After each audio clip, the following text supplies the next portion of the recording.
Hello दोस्तों, चलिए आज के लेक्चर में हम सॉल्व करेंगे आरसीसी कॉलम का एक न्यूमेरिकल जो पूछा गया था विंटर 2019 के एग्जाम में। ये सॉल्व होगा बैठ के आराम से अपने अपने घर, और आपके साथ रहेंगे आपके अपने अविनाश सर। तो देर किस बात की, फटाफट शुरू कर देते हैं आज का लेक्चर। तो चलो दोस्तों, पहले तो न्यूमेरिकल को समझते हैं उन्होंने दिया क्या है और बोला क्या है।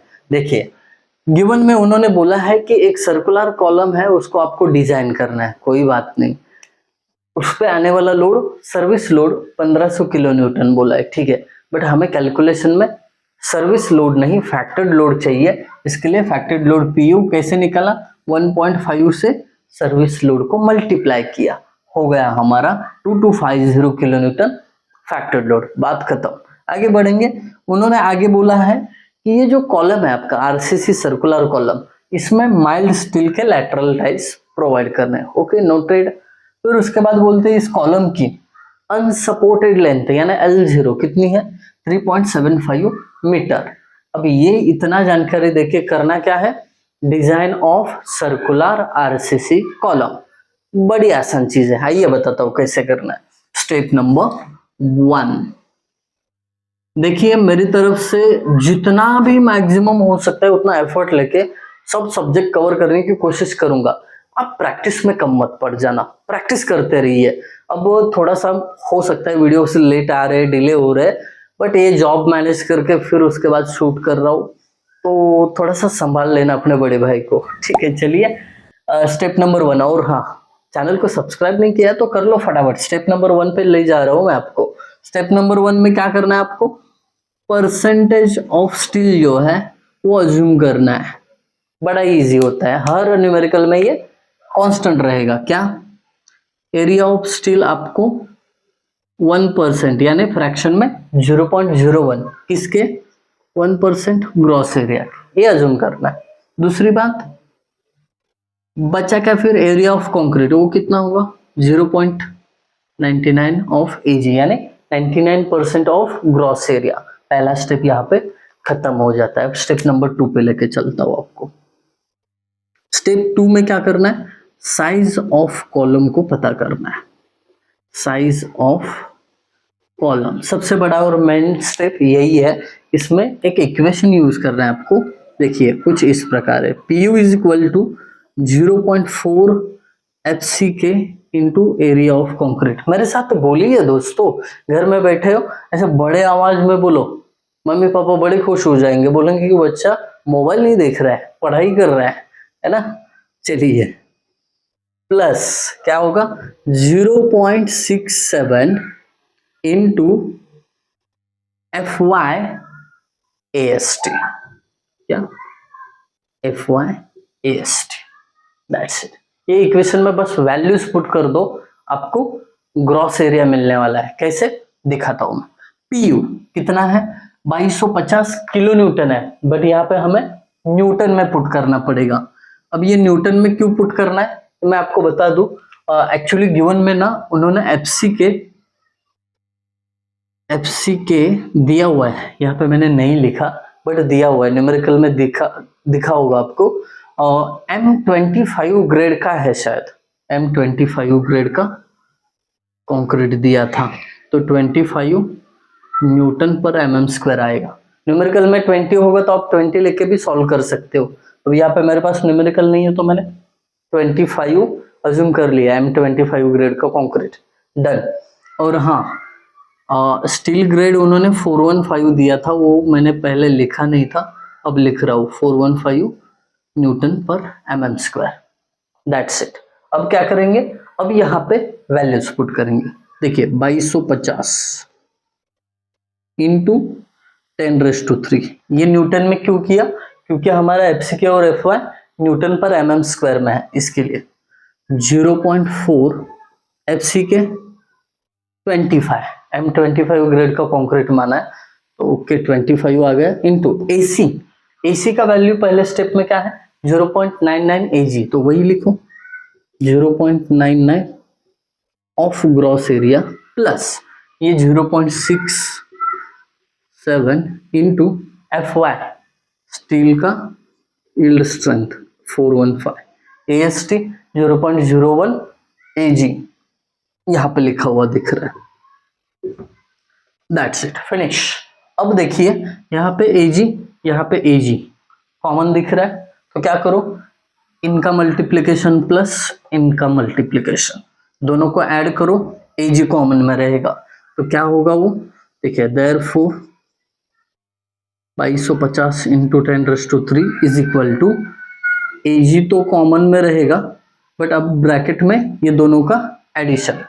ये सब समझते होंगे कैलकुलेशन, है ना, एजी कॉमन निकला, बाकी इनका मल्टीप्लिकेशन प्लस इनका मल्टीप्लिकेशन कर रहा हूं मैं, फटाफट कर देता हूं कैलकुलेशन, टाइम नहीं जाना चाहिए उसमें। Bracket 0.4 into 25 into 0.99 bracket close, plus दूसरे ब्रैकेट में 0.67 इंटू 415 इंटू 0.01 ब्रैकेट क्लोज, 12.68, तो कितना मिला 12.68। Okay that's it. अगर ग्रॉस एरिया चाहिए तो इसको क्या करो, इधर डिवाइड में भेजो, therefore gross area is equal to क्या करना है, ये डिवाइडेड बाय ये वैल्यू कर लेते हैं, 2250 इंटू 10⁻³ डिवाइडेड बाय 12.68, ये कितना मिला बता देता हूँ, ENG करता हूँ क्योंकि पावर में वैल्यू मिलेगा, 177.44 177.44 इंटू 10⁻³ mm², ये क्या मिला आपको ग्रॉस एरिया। बट ध्यान देने वाली बात यहाँ पे ऐसी है कि जो भी आपको एरिया मिला है ये किसका है, सर्कुलर कॉलम का है, और सर्कुलर कॉलम का ग्रॉस एरिया कैसे निकाला जाता है, π/4 इंटू जो डायमीटर होता है उसका स्क्वायर, है ना। ऐसा अगर आपका सर्कुलर कॉलम है तो इसका एरिया कैसे निकलेगा, π/4 इंटू डी का स्क्वायर, ना, बहुत बढ़िया। अब एजी का वैल्यू एज इट इज यहाँ पे पुट किया मैंने 177.44, हाँ 177.44 इंटू 10⁻³ इज इक्वल टू, ये देखिए मैं क्या करता हूं, इधर बस d² रखता हूं, ये 4 जाएगा तो मल्टीपल में जाएगा इधर, बराबर, ये पाई जाएगा तो डिवाइड में जाएगा, therefore d² is equal to, इसका कैलकुलेशन करके कुछ एक वैल्यू मिलेगा, इसमें गड़बड़ करने की दिक्कत नहीं है, ये 4 इधर मल्टीप्लाई, पाई इधर जाके डिवाइड, ये आई होप सब समझते होंगे कैलकुलेशन, इस पे ज्यादा फोकस नहीं कर रहा हूं मैं, फटाफट लेके चलता हूं कैलसी के ऊपर, 177.44 into 10⁻³ multiply by 4 divided by pi, ये आंसर मिल गया हमें। ENG करता हूं इसको भी, 225.92 225.92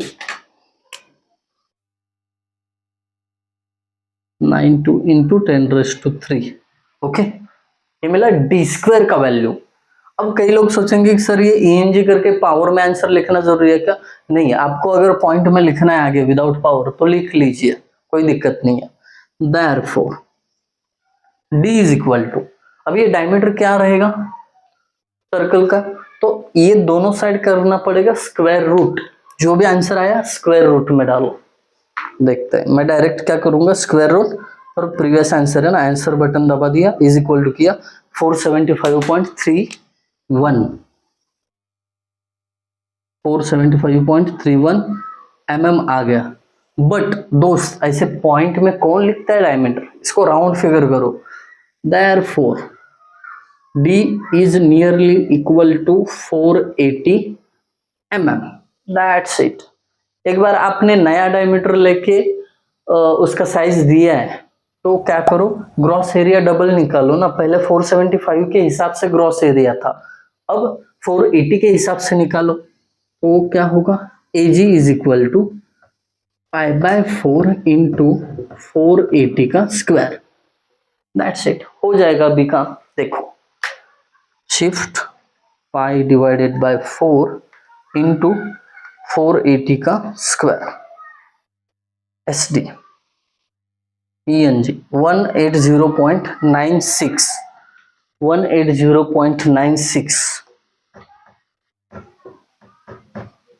into 10⁻³ mm²।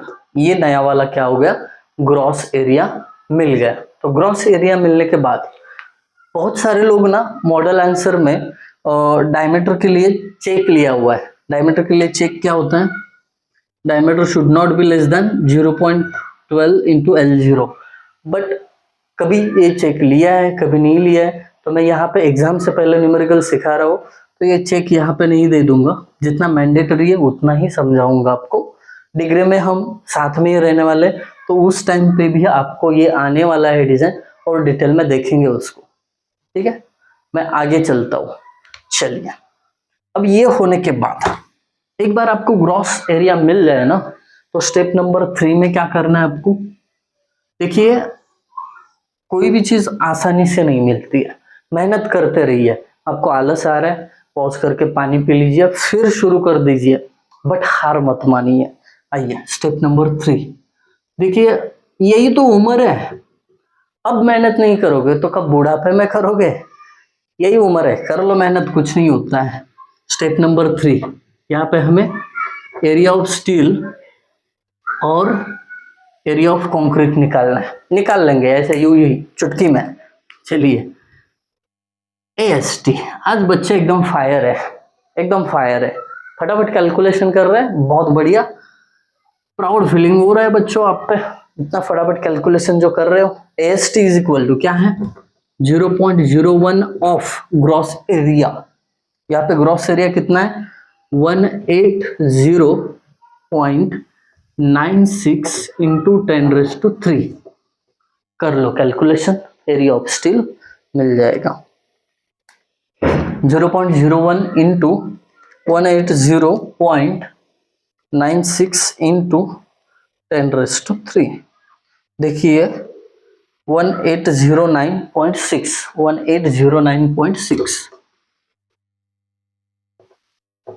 mm², that's it, area of steel मिल गया। इसके तुरंत बाद एरिया ऑफ कंक्रीट भी निकाल ले भाई, बड़ा इजी है।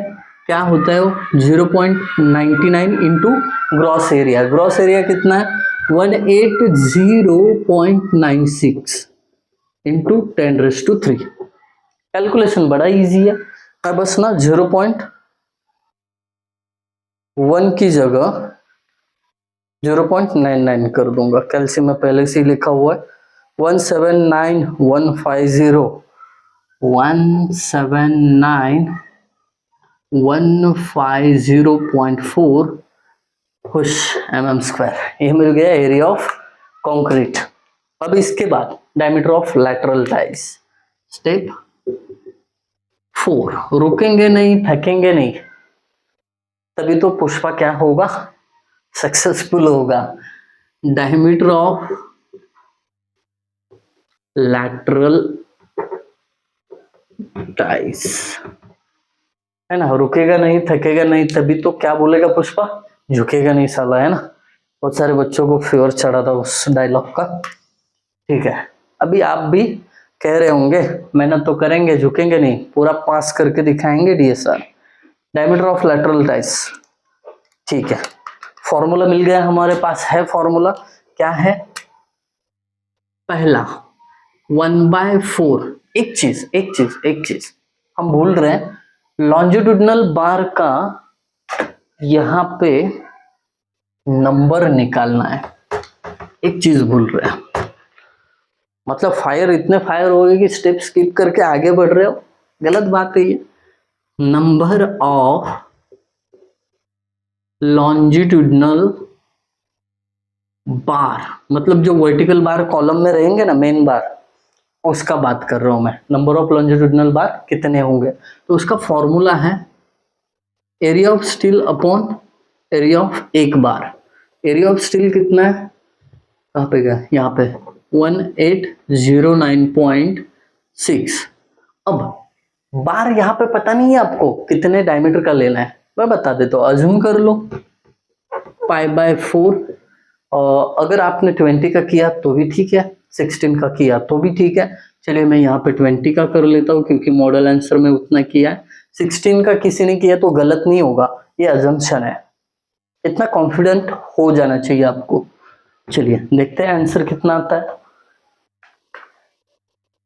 1809.6। कैलकुलेशन सर का भी गलत हो सकता है, इतनी घाई में जो कैलकुलेशन कर रहा हूँ आप बता देना कभी ऐसा हो गया तो। 5.76, 5.76। बट दोस्त कभी नंबर आपने पॉइंट में मेजर किए क्या, नंबर ऑफ बार्स? नहीं, तो इसको राउंड फिगर 6 नंबर्स कर लो, दैट्स इट। अब ये होने के बाद अब चले जाओ डायमीटर ऑफ लैटरल डाइस पे। स्टेप 4, डायमीटर ऑफ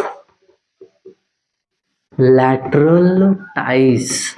थोड़ा आवाज धीमा करता हूँ, बाजू वाले ना परेशान हो जाए, जो जोश में आवाज बढ़ जाता है पता ही नहीं चलता है। डायमीटर ऑफ लैटरल टाइज, देखिए यहाँ पे डायमीटर ऑफ लैटरल टाइज निकालने के दो फॉर्मूले हैं। पहला 1/4 φl और दूसरा 6 mm। दोनों में से जो भी बड़ा होगा वो आपको as a diameter of lateral ties लेना है। ये देखिए 1/4, ये 20 किया, 4 1 जा 4, 4 5 जा 20, यानी ये 5 mm और ये 6 mm, दोनों में से बड़ा कौन सा है? Therefore provide lateral ties of 6 mm। 5, बहुत फास्ट लिखता हूँ, प्रेजेंटेशन की वाट लग गई है यहाँ पर, लगने दो, आपको कॉन्सेप्ट से मतलब है। देखिए आगे step number 5। Step number 5 short में बता देता हूँ। यहाँ पे आपको पिच डिस्टेंस निकालना है। कैसे निकालते हैं pitch distance? Pitch should not be greater than 16 times of longitudinal bar. तो ये क्या है? लॉन्जिट्यूडनल बार का डायमीटर हमने 20 अज्यूम किया है, तो इसका आंसर कितना आ जाएगा? 320। ये हुई पहली केस। दूसरा, pitch should not be greater then least lateral dimension, है ना, least lateral dimension. Least lateral dimension यानी अपना डायमीटर कितना है, कहां पे गया? 480 है, तो 480 से पिच डिस्टेंस बड़ा नहीं होना चाहिए। तीसरी चीज 300 mm। अब ये तीनों में जो मिनिमम रहेगा ना वही आपको पिच डिस्टेंस अडॉप्ट करना है। So therefore P is equal to, पहला वैल्यू 320, दूसरा 480 और तीसरा 300, तो मिनिमम 300 ही है, दैट्स इट, 300 mm। अब इसके बाद स्टेप नंबर 6, यहाँ पे क्या करना है आपको? यहाँ पे फाइंड आउट करना है मिनिमम इसेंट्रिसिटी कितनी होनी चाहिए। बस फॉर्मूला लिख के देता हूँ, बाकी आप काम कर लेना। देखिए ई मिनिमम पिछला न्यूमेरिकल जो सॉल्व किया है ना बिल्कुल वैसा ही है, कोई टेंशन वाली बात नहीं है। L0 अपॉन, एक मिनट, इसका जो फॉर्मूला है थोड़ा क्रॉस वेरीफाई करता हूँ, सही है। L0 upon 500 plus D upon 30, D upon 30 और 20 mm, दोनों में से जो भी मिनिमम आएगा वो वैल्यू आपको यहाँ पे लिखना है। ओके, तो L0 आपका, चलिए पुट करके दिखाता हूँ, 3750 mm में पुट करना है, डिवाइडेड बाय 500 प्लस D जो है 480 है, ये 30 है और 20 mm। बाकी का आप समझदार हो, समझ जाओगे। अगर आपको ये वीडियो अच्छा लगा तो कमेंट के थ्रू मुझे ज़रूर बताना आपको वीडियो कैसा लगा। Thank you guys for watching video, thank you so much.